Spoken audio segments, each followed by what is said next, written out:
Hey guys, welcome back to the Evolution of Confidence. Today we are talking about my favorite subject, which is money management. It is, to me, just as much of a skill, just as much of an important skill as making money. It's an art. There's an art to making money, and there is an art to saving it. And we're going to talk about some different ways that you can implement saving and kind of change your mindset around saving money, because I find that when I didn't have the healthiest mindset around money, I didn't want to look at my accounts. I didn't want to save money as much because I was just thinking more of like retail therapy, like thought that it was healthier to spend it.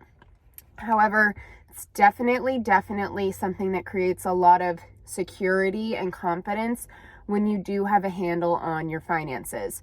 So again, it is just as much of a skill to save money as it is to spend it. I mean, to make it, because most of us know how to spend money. Most of us, some of us will save every single dime, but the vast majority of us, we know how to spend money. Okay, we don't need help with that. It's also never been easier to spend money because, number one, inflation. Number two, when I go on TikTok and it takes me literally 30 seconds to buy something, we used to have to go to a physical mall, go to a store, see if you like it, get out your card, Now, I see a product, I like it. Now there's a consumer selling it to me, which is even more effective than seeing a celebrity endorsement or something like that. Like, you can relate to it so much more, and it's such effective marketing. And then it's linked to your Apple Pay. So how easy is that? Too easy is the answer. It's too easy to spend your hard-earned money very quickly in today's economy. So how do we combat that? Self-control. That's why saving money is a skill, because it requires self-control. And it requires you to have self-control. Unless someone is managing your finances for you, you're going to have to learn to have self-control. And it's very hard to have self-control in a world that is throwing outfits in your face every 5 seconds, the newest skincare. Oh, you need this brush that cleans your bathtub better than a sponge. You need, there's just so many things. This light that I'm using for this video, I bought on TikTok Shop. Okay, was it a good purchase? Yes. But my point is, it's very easy to get very carried away when it just takes a literal click of a button to drain your bank account. And it is freaking me out.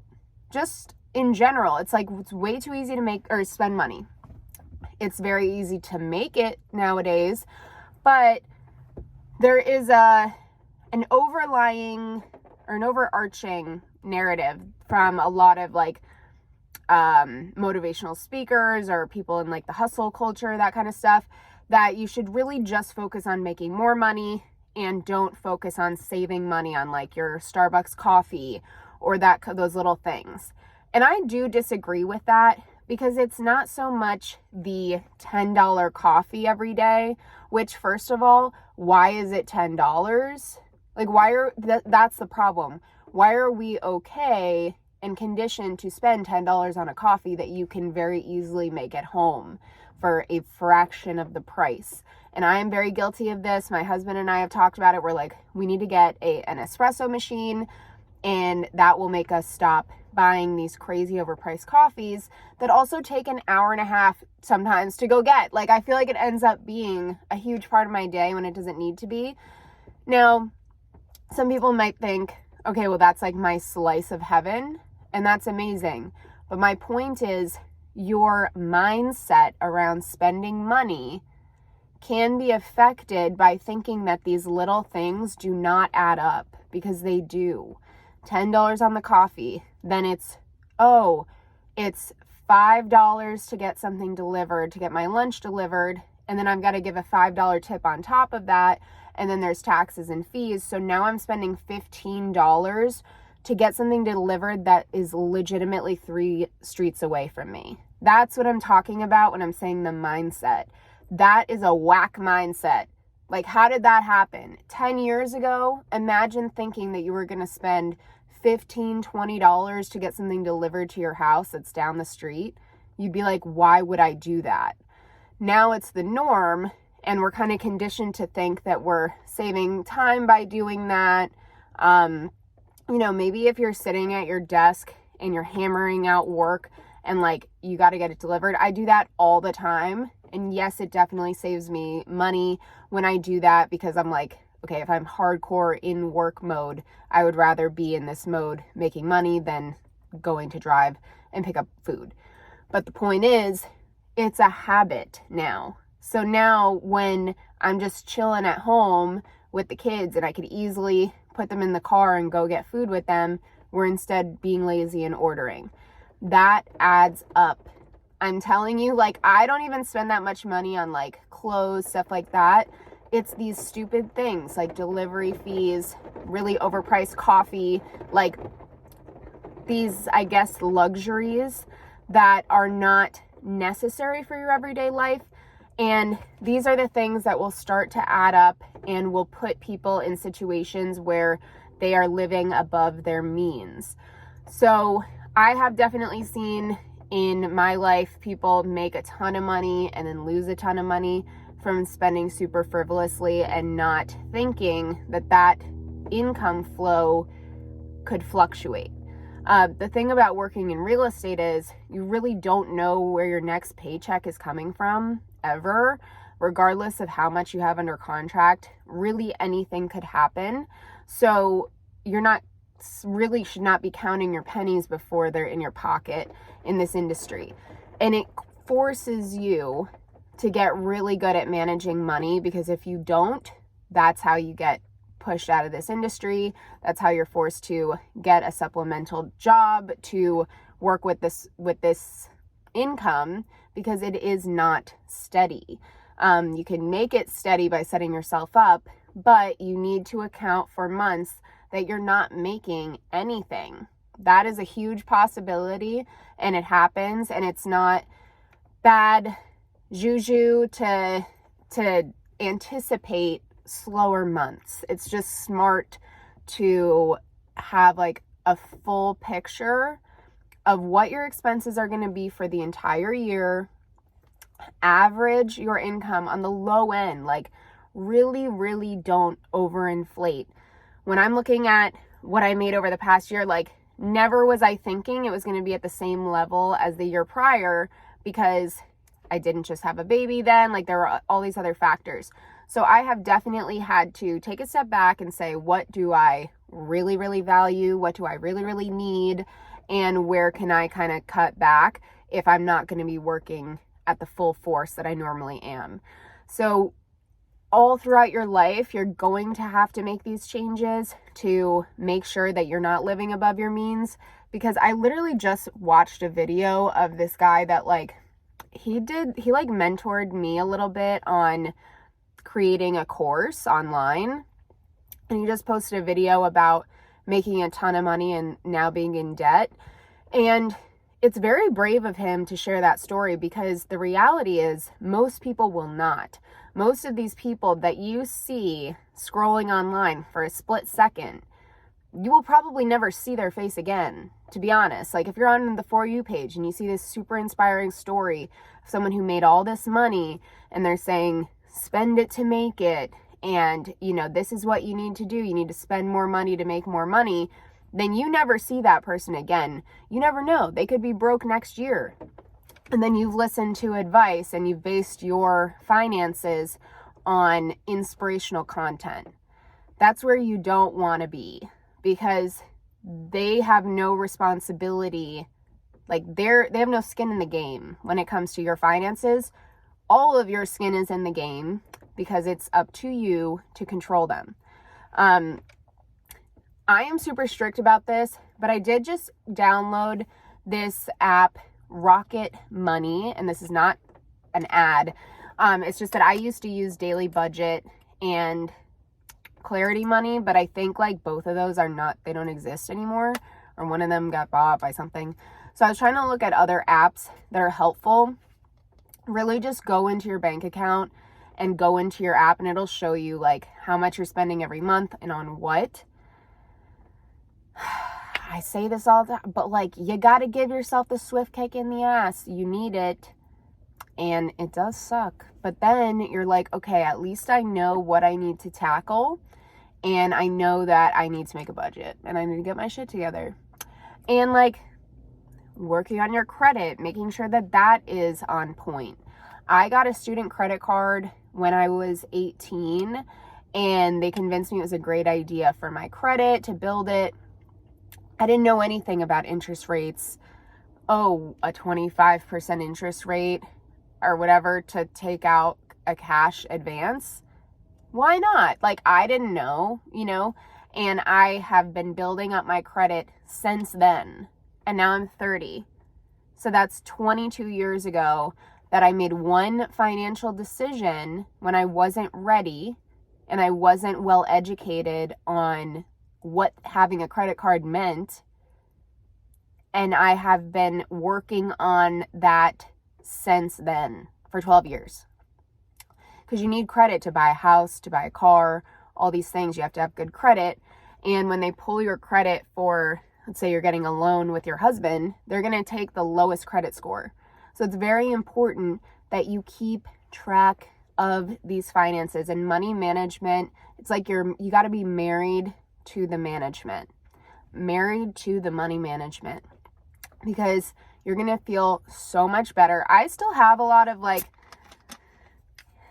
I don't like to say this out into the universe, but I have definitely struggled with my mindset when it comes to money and feeling like it could be gone tomorrow vibes. And now that I have more of a handle of like keeping track of it all the time, within reason, but you get to a point where you actually are excited to manage your money instead of being in fear of it. And instead of thinking, I'm never going to get to this place where I feel secure or like I feel like I can breathe. And as fun as it is to keep pressing that button and spending on TikTok shop, outfits on Instagram, all this stuff, remember this. A lot of what you're seeing, especially for women, a lot of it is trendy, okay? So like when I see, this is kind of how I stop myself from buying a lot of clothes, because that's my Achilles heel is clothing. When I worked in retail for 3 years at a surf shop, I used to stuff all of my size in the clothes into a drawer until it was like overflowing, because I spent my entire paycheck every week on clothing. So that is my Achilles heel, but I train myself to think, okay, if I'm seeing all this advertising about, like, let's say it's a TikTok shop dress. Now I know, like, thousands of people are going to buy that dress. I don't really want a dress that thousands of people are going to wear. I want something unique. Maybe I'll find it randomly one day at a store, at a boutique. If I really, really love it, I'll get it and it stands out to me. But, like, I don't need the hottest trend. I don't need here's an example. One of the new trends is that rose thing. It's like roses on all the clothes. I don't like the trend. Like, that is a trend that I don't love aesthetically, but I was finding myself putting it into my cart because it was like new arrival. Oh, and it's in red. That's like the color of the season. I had this skirt in my cart and I'm like, this is ugly to me. Like, I think this is ugly, but I know it's in my cart because it's a trendy item. So I took it out. I know it's not something I'm going to wear forever, so I'm not going to get it. Train yourself to buy things that you really, really like, and then you can keep that control while still enjoying the fruits of your labor and not feeling like, oh, I'm not living my life, or I'm not living like a YOLO vibe. But you can still do that just with some control and self-control. And that will give you more confidence, believe it or not, instead of just being like willy-nilly spending all of your money. Because trust me, I've done that too. And it's not fun. it's not fun to like see how much you've been spending and go, you know, and it happens. But the more and more you face it and learn how to control that spending, then when you really, really love something and you see something out, you're like, I'm not going to have buyer's remorse about this because I've been like, I'm in control. I'm in control of my finances. There's nothing really more calming than that. When you got your health together, your family's health together is obviously number one in your relationships, but finances play a huge, huge role in our lives and in our peace of mind. So I hope that these tips have helped you. Again, I know that they're simple, but facing that money tracking app, I'm doing it today. It reminded me to pay something. Just get used to it and just know it can be a fun process. It's almost like playing a game. And if you change your mindset around it and you focus on the excitement of your accounts growing and what you can do with that growth and investing and all that stuff, that can be a better focus when it comes to money management than focusing on like what trendy thing you're going to splurge on. You know, they say buy the asset to pay, buy the investment to pay for the I'm confused now. They're like, buy the investment property to pay for the Gucci purse, basically. You know, it helps.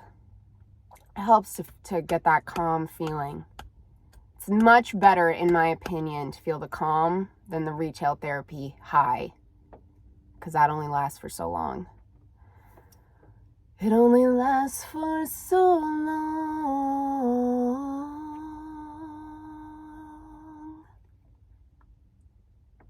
All right, I love you guys. I feel like there's going to be so many other money management tips that come to my mind.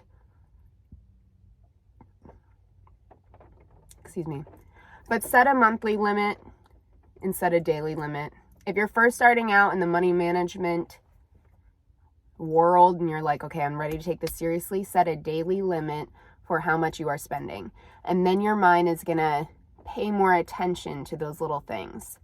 Okay, like if I see that I was spending $6 on a coffee and now I'm spending $10 and it hasn't even been a year, that's odd to me. That's like, okay, that's like a red flag. You know, there's got to be some, and getting it delivered, then it becomes $40. Get the hell out of here that I'm spending $40 to get coffee delivered to my home.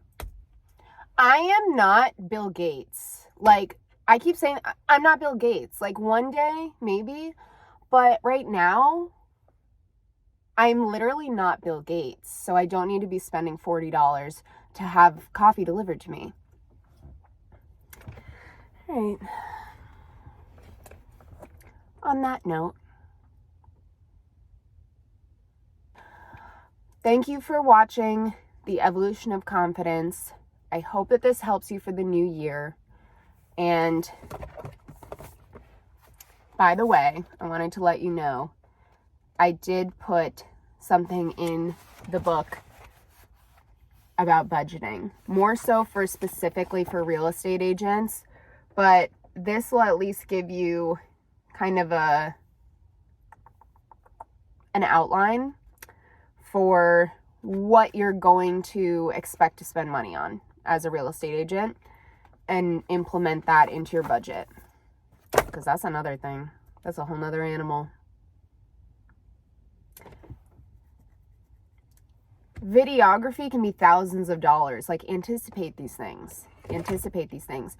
And sometimes I have the issue of like, because it's a business expense, I'm like, oh, well, I'm going to make it back, so it doesn't matter. Write it down still. You got to write it down. Because it gets out of hand. That's right. That is right. Have a good day. Bye.